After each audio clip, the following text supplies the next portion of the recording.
यकीन मानिए ये दिल्ली में अब तक के छात्रों का सबसे बड़ा आंदोलन होने वाला है और पूरी एड़ी चोटी की जोड़ लगा दी हमारे सभी साथियों ने। परमिशन लेने से लेकर के मिल करके लड़ाई को लड़ेंगे और इस एडिक्विटी को हटा करके रहेंगे। इंकलाब इंकलाब। अगर आप सच में चाहते हैं कि हम इस लड़ाई को जीते तो उसके लिए आपका सहयोग होना बहुत जरूरी है और सहयोग में बस इतनी उम्मीद है आपसे कि जितने भाई हमारे सारे के सारे खड़े हैं बैठ जाएं। हमारी ये जितने भी मोबाइल वाले भाई लोग हैं सब इधर आ जाएं, बैठ जाएं, तभी मैं अपनी बात रख पाऊंगा। सारे लोग बैठ जाओ, यहाँ पे सारे लोग बैठ जाओ। हमें जीत चाहिए, यहाँ की व्यवस्था नहीं बिगाड़नी हमें। सभी लोगों से एक छोटी सी उम्मीद है हमारी और पूरा मेरा आग्रह है, रिक्वेस्ट है कि अपने वॉलंटियर्स का बात माने। किसी भी तरीके से किसी भी सूरत में यहाँ पर व्यवस्था नहीं बिगाड़नी है। यकीन मानिए ये दिल्ली में अब तक के छात्रों का सबसे बड़ा आंदोलन होने वाला है और पूरी एड़ी चोटी की जोड़ लगा दी हमारे सभी साथियों ने। परमिशन लेने से लेकर के इसको बढ़िया तरीके से करने तक, तो आप सब मिलकर के इस व्यवस्था को बनाए रखने में बहुत मदद करें हमारी। और आप लोगों से बहुत उम्मीद है हमारी, मिल करके लड़ाई को लड़ेंगे और इस एडिक्विटी को हटा करके रहेंगे। पेपर में जो जितनी अवस्था है वो सारी आप लोगों को पता है कि कैसे सेंटर्स दूर दिए जा रहे हैं। मैंने पूरे बढ़िया तरीके से वीडियो बना करके भी आप लोगों को दिखाया कि कैसे रिमोट एक्सेस के माध्यम से पेपर को एक्सेस किया जाता है। और मैं आपको ये भी बता दूं कि सीजीएल का जो पेपर होने वाला है, इस पेपर में फिर से वही सेंटर बुक किए गए हैं जो स्टेनो में और फेज 13 में हुए थे। फिर से वही सेंटर है, आपको 400, 500 किलोमीटर दूर आपको आपका सेंटर मिलेगा। फिर से आपके साथ सेंटर में वही दिक्कतें आएगी। भाई साहब नारा आके यहाँ पे लगा लीजिए, आ जाइए यहाँ पे आ जाइए, बाकी लोग भी बैठे हुए आ जाइए, मानते हैं सभी लोग आते रहे। किसी भी हाल में किसी भी सूरत में प्रशासन को ये मौका ना दें कि वो आपको यहाँ से उठा दे। प्रशासन आपके सुरक्षा के लिए है, आपके लिए है, चंद वीडियोस के लिए, चंद रील के लिए यहाँ पर जो है व्यवस्था बिगाड़ने की जरूरत नहीं है। नहीं तो चाहे कोई भी व्यक्ति हो, हमें उसे बाहर निकालना पड़ेगा। इसीलिए आप आए, आप हमारे साथ जुड़े, आप आवाज को ऊपर तक लेकर के जाएं, लेकिन ऐसा मौका हमें ना दें।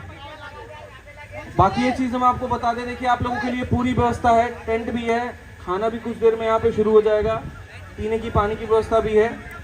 मिल करके यहाँ से एक हुंकार भरेंगे और सिस्टम तक ऊपर तक आवाज पहुंचाएंगे। क्योंकि आज का आलम यहाँ पर ये है कि बच्चा चाहे कितना भी मेहनत कर ले, कितनी भी ईमानदारी से वो तैयारी कर ले, सिलेक्शन उन्हीं का होने जा रहा है कहीं ना कहीं जिन्होंने पैसों में अपनी बात बना रखी है।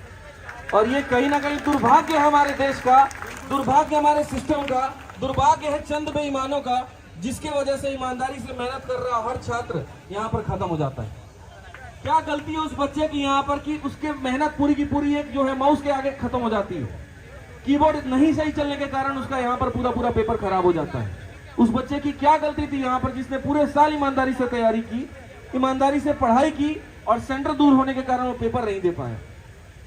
ऐसी जगह पर सेंटर दिया गया जहां पर हमारी सारी बहनें जाने में वहां सामर्थ्य नहीं रखती, डर सा लग जाता है, रूह ही कांप जाती है कि पर जाए तो जाए कैसे। अंडमान निकोबार जैसे जगह पर भी अगर सेंटर दिया जा रहा है तो इससे मंशा साफ ये दिखती है कि उन्हें पेपर कंडक्ट नहीं करवाना है, उन्हें बस किसी भी तरीके से यहाँ पर इसे खत्म करना है और ये सरकारी नौकरी हो ही ना, एक मंशा ये भी है। बड़ा बुरा सा लगता है कि जब हम इन मंत्रियों से बात करते हैं, जब इन लोगों से हम बात करते हैं और हमें सुनने को ये मिलता है करी क्यों रहो सरकारी नौकरी की तैयारी, छोड़ दो। क्या हमारा हक नहीं है सरकारी नौकरी की तैयारी करना? है कि नहीं है? और क्या हमारा हक नहीं है कि निष्पक्ष परीक्षा हो? हमने क्या मांग उठाई है? Fair exam system. और ये गलत है तो फिर हमारे ऊपर में अत्याचार क्यों है? ये एडिक्विटी क्यों नहीं हटेगी? आप ये बताइए, एडिक्विटी हटेगी कि नहीं हटेगी? कौन हटाएगा? कहां से हटाएंगे? यहीं से हटाएंगे और यहीं से लाखों की संख्या में लोग जुड़ेंगे और यहीं से मिल करके इस खराब सिस्टम को दूर करेंगे और एक फेयर एग्जाम सिस्टम की मांग करेंगे। सीधी सी बात है मेरे भाई, यहाँ पे नारे हमारे रुकने नहीं चाहिए, ऊर्जा हमारी रुकनी नहीं चाहिए। आप सब से हम हैं, हम सब से आप हैं, मिल करके लड़ेंगे और जीत हासिल करेंगे। इस बात को ध्यान रखिए। और जो लोग अभी घर में हैं, बस एक ही बात कहूंगा सारे वीडियोस के माध्यम से कि हक की लड़ाई में निमंत्रण नहीं भेजे जाते हैं, जिनके जमीर जिंदा होते हैं वो खुद चल करके आते हैं। निकलो बाहर मकानों से, जंग लड़ो बेईमानों से और ये जीत तुम्हारी हो करके रहेगी। यहाँ सब ये बात कहते हैं बाहर आइए, बैठिए और सरकार तक अपनी आवाज पहुंचाइए, क्योंकि हमारी जीत होने वाली है। मैं आपको बता दूं, एक दिन अगर यहां टिक गए ना, तो यहां से सरकारें बदली हैं, आपको तो एडीक्यूटी को बदल करके दिखाना है बस। मिलकर लड़ेंगे मेरे भाई, और व्यवस्था को बनाए रखें, सारे लोग बनाए रखें यहाँ पे। और चंद शब्दों के साथ बस मैं इतना ही कहूंगा कि आप हैं साथ तो हम मिलकर के जीतेंगे। इंकलाब, इंकलाब, इंकलाब, एसएससी, एसएससी, एसएससी, एसएससी। बहुत बहुत धन्यवाद।